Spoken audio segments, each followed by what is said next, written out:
we have our own little comic book world here, if you will, right? This is where we spend our time, just us and the comics that we read, enjoying these things. Sometimes these characters become living, breathing people, and then sometimes the world kind of pops up, and it's like, what's going on over here? It's almost like they're talking, and all of a sudden the world decides that even though most of them have never really read comics before, they're going to define and tell us what these characters are. They're going to come in with their 2 cents on social media, and specifically the Facebook and the Twitter the last couple of days that I've seen. And I always laugh when this happens. This happened with the Marvel movies. This happens with TV shows that we're told. Those of us who are seasoned collectors and readers, not CGC specific, not CGC specific, things like that, but people who actually, will sit down and read, right?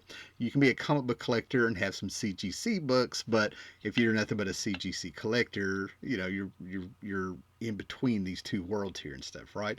But they try to collide, and then after this world comes in and you know gets bored of what we're doing or they're done using and abusing us and stuff, they just kind of float away and we're still here looking all magical and stuff, right? Tomorrow, to move this along, this is a video, not a live stream, so make sure you subscribe because I do quite a few live streams. Thumb up the video, share it, let people know we're here because this is a really quick bullet point video about James Gunn's Superman and a little marketing that I feel like he did on a hot topic and a hot button right now. So make sure so we got that out of the way, right? So in the present, I am recording on July 11th, right? The official day that James Gunn's Superman movie comes out. I am seeing it on July 12th with the wife on the weekend, so I'm avoiding spoilers. But over the last few days, as my algorithm has picked up, James Gunn has said something about kindness and Superman being an immigrant, right? And that just kind of blows my mind because this is common knowledge. It's an immigrant story that inspired Superman. It's also the story of Moses, inspired by that also, because the comic book creators that helped form this and make the first superhero and came in during the 30s and 40s that were inspired by the stories of mythology and stories of the Bible and stories from those Sunday funnies and things like that. And someone folded those funnies up and invented the comic book proper, if you will. Came out with the first popular superhero, right? The pulp roots, the so many things that inspired him. The movie serials, a book by Philip Wiley called The Gladiator, things like that. The Superman came about, and so yeah, and now things are so divided and politically charged nowadays that it just kind of like makes me roll my eyes if I hear a radio show on my way to work of Kid Craddock in the morning specifically. Anytime that they try to talk about comic book and comic book characters, it's horrible. And now here we go again with things being politically charged, where they want to propaganda use Superman as propaganda for their side, the extreme left, the extreme right, in between this and that, and all that stuff like that. And I'm sort of like, if you've read Superman for any amount of time, you're just sort of like watching people like, have they lost their minds? So just to get onto it, yes, Superman is an immigrant, but he's a legal immigrant. And not only is he a legal immigrant, he is all about truth, justice, and the American way, and is physical copies physical media, physical copies of the comic books and the past movies and things. This is just what Superman is, his being, his core, about what he's all about. Okay, so I kind of wonder why a lot of people who are politically charged these days even mess around reading comic books because there's so much that would really the word is trigger. The word trigger them. It's when you think about the things where people are like pro Palestine and pro Israel and stuff like that. Comic books, a lot of the creators and a lot of the characters were created by the sons and grandsons of immigrants, Jewish immigrants. They were Jewish, right? And so many of those people, such as like Jack Kirby and even Stan Lee. Jack Kirby was infantry. Stan Lee ended up being a writer in the army, doing manuals and stuff like that, training manuals and whatnot, and writing that. But those guys were actually in the military during World War II. Um, Superman comes from Kansas. He's a farmer. The political the whole concept of are more farmers Republican or are they Democrat, that's actually very diverse, but they are all not all, but very many of them, most of them are conservative. Listen to how I talk. I am surrounded by farmers and things like that, right? So there's a lot of things that they will try to say that he's one of us. He's back in the SJW social justice warrior days. They would try to claim Superman, yet Superman, like I said, is a farm boy who is all American, pro-military, things like that. And I'm going to kind of show a few things here to just get across that to people, because it's not the politically charged stuff that's bothering me. What's bothering me is always the misinformation, where we have we're insulting the many creators over the years, the Wayne Borings, Kurt Swans, John Byrne, Elliot S. Megan, Gary Conway, Jose Garcia Lopez, Jose Luis Garcia Lopez, all the people who worked on Superman over the years building up this modern mythology and stuff, just to have these people come in who, and who most of them haven't even been collecting comics for a hot 5 minutes, trying to like grab it and define what it is, and like they're the experts. The false bravado, just in outrage, is just ridiculous. When I feel like right now we have a movie coming out, and it's what a way to get Superman trending, to have people doing it. It's a marketing ploy, right? So one of the great things that I'm looking forward to about James Gunn's Superman is that he seems to be pulling from an era that I grew up collecting in, right? With some of the JLA Justice Gang members and stuff that I've seen in the trailers, with Guy Gardner and a little bit, a few of the things I've seen, seems to be pulling from this era, the Keith Giffen Justice League, right? And as we all know, if you've been following this in any shape or form, he would put pictures on social media where he would have open a trade of Grant Morrison's All-Star Superman, considered one of the best and greatest Superman stories, because it gets to his essence. It kind of returns him back. It kind of goes back to what everything that made Superman great, all the way to the fact that he is Kryptonian with a heritage, the American stuff, how he's inspired by mythology, and we get the clumsy and geeky Clark Kent, right? So we get that. He did this also, since I have this out, with the Suicide Squad.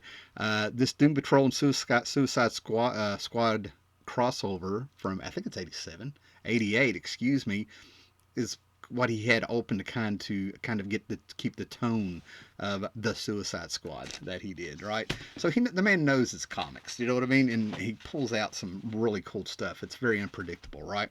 So with that said, we're going to turn the camera down and we're going to go quickly through some books. We got things to do today, don't we? So as we go down, around,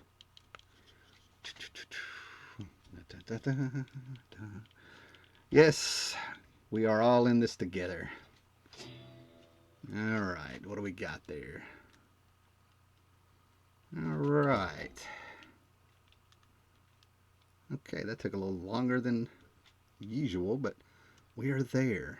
Okay, so what we have here right off the bat is Man of Steel.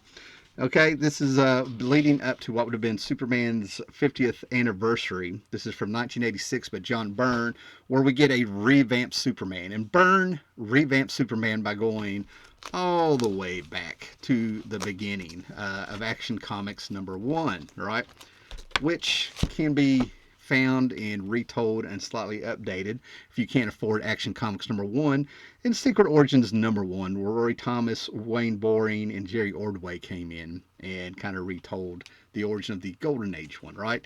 So over the years, they did many things to dilute Superman, add to Superman, make him more powerful. He went from leaping over tall buildings to actually flying, and then they were getting to the point that he was almost all powerful, is where they were going. That and Byrne brought it back. Byrne brought him back to the farm boy and got rid of a lot of stuff. And one of the first things that he did that we're going to show here, the Man of Steel was 6 issues, came out, I believe, weekly, leading up to a new Superman #1, if you will, is that we get to see a new Krypton, if you will. And this is Jor-El. They wear these black bodysuits.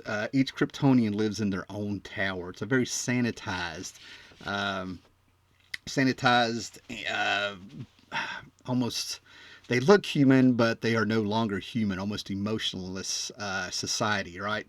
Very, oh my goodness, very sterile. That's the way to do it.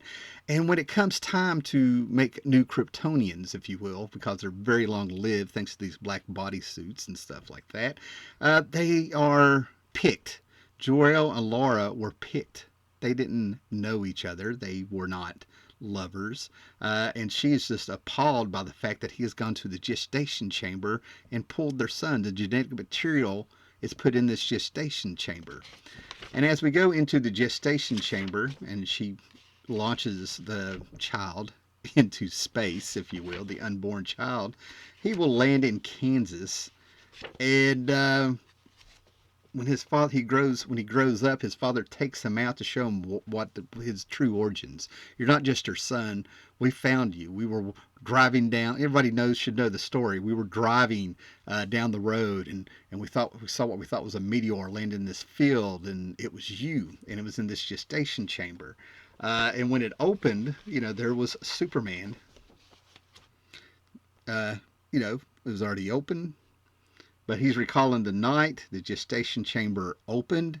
There is a baby. And essentially what this is saying is that he was born in America, right? It was a womb, and he was born in America. And even as he's freaking out, finding out his origins, Clark is being told by his father, Jonathan, the man that raised him, even though it's not his biological father, he's like, you're an American citizen, and that means you've got responsibilities, right? So what they did is they got by having him not be an illegal alien. They also have Superman not be a vigilante in this run because he's been deputized, right? So anyway, they talk about him having his heritage, which is, he's wondering where he came from, what he's all about, what his people were about. And at the same time, he is still adopted and raised as an American, a citizen of America. Okay, we'll talk about that in a little bit. So anyway, we had a mini-series where Clark is sort of exploring his heritage through sci-fi means, right? And just so people know that this is canon, people have always tried to say, hey, that's been retconned. I found out there's an issue 900 of Action Comics where apparently he supposedly said that he renounced his American citizenship. Well, I'll get into that in a minute and stuff, right? But this is Who's Who. And as we get into this, we go to the Superman page, where we get a Who's Who, for you people that do not know, quickly gives you the origins and powers and first appearances of teams and superheroes, villains, anybody that should be in here that is part of the DC universe, all right? And it says right in here, they talk about how Clark got his name. He was named Clark, and then Kent, Clark is the maiden name of Martha Kent, if you will. Let me find it here. But it says in this Who's that the gestation chamber that he came out acted as a womb. So when he came out of it, he was essentially born an American, right? He was born on American soil. And that's in here in this Superman Who's Who entry, right? Page 28 of volume 22, if I remember right. Yeah, 1986, right? So they got around that. And then one of the things that they kept going is that Superman has always been about truth, justice, and the American way.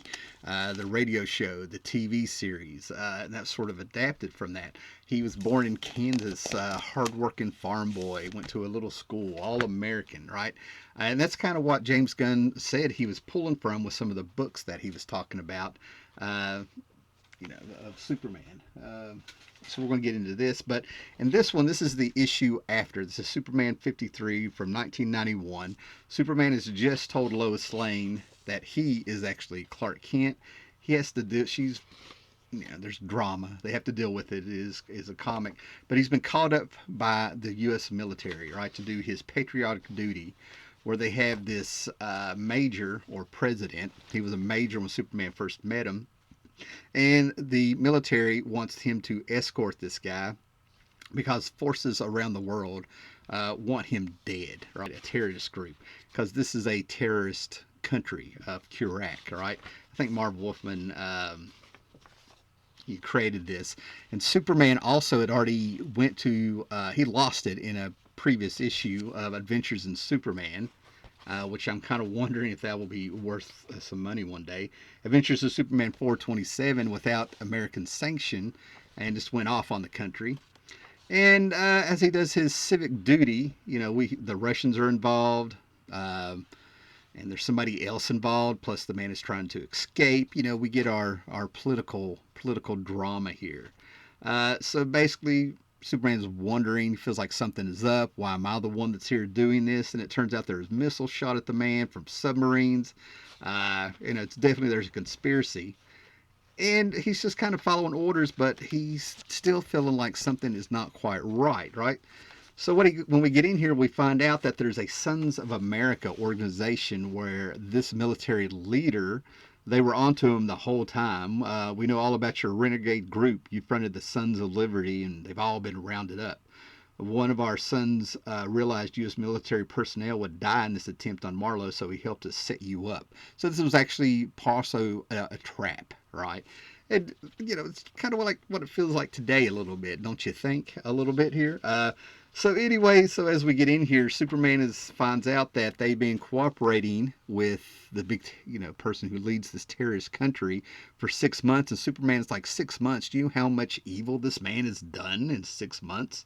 And Superman lets him know. He goes, look, I believe in everything the flag stands for, because they're telling him you did your patriotic duty, He goes, I believe in everything the flag stands for, but as Superman, I have to be a citizen of the world. I value all life regardless of political borders. He goes, this is your country, Superman. Yes, and it works best when the people know the corrupt officials cannot bend the letter of the law and get away with it. Don't sweep this one under a rug. Good day. And Superman is the one getting saluted for standing up and saying that, right? So yes, he's all about truth, justice, and an American way, but I think people forget the government does not define a country. The people do. All right? So let's get back to what this is about, so I do not preach or anything, right? But we have this issue here, Hitman number 34. I really feel you may want to get this one because it is written by Garth Ennis. Garth Ennis is a writer of comics. I think he started in 1989. Became super famous with Preacher, several years on The Punisher. And this is about a 60 issue series, Hitman, that's, actually kind of affordable to go out and get it. But in issue 34, we have Hitman meeting Superman. Superman's dwelling on a few things. Now, Garth Ennis is from Northern Ireland, like I said, but I think in 2016 he became an American citizen and lives in New York with his wife. I have met Garth Ennis, right? So it's always kind of cool to have someone who was not raised in America to write a story kind of reflecting on America. And one of the great things that he does here is he tells Superman one of the reasons he's great, because he is an immigrant. But one of the things that Superman has done is that he became fully American coming to this country. Where is this at? Yeah, it's a great story. I need to be very careful here. He goes, geez, here we go. Geez, you're everything that's great about this country, and you don't even know it. Come again? Hey, let me tell you the problem with America. This could be the greatest place on earth. It really could.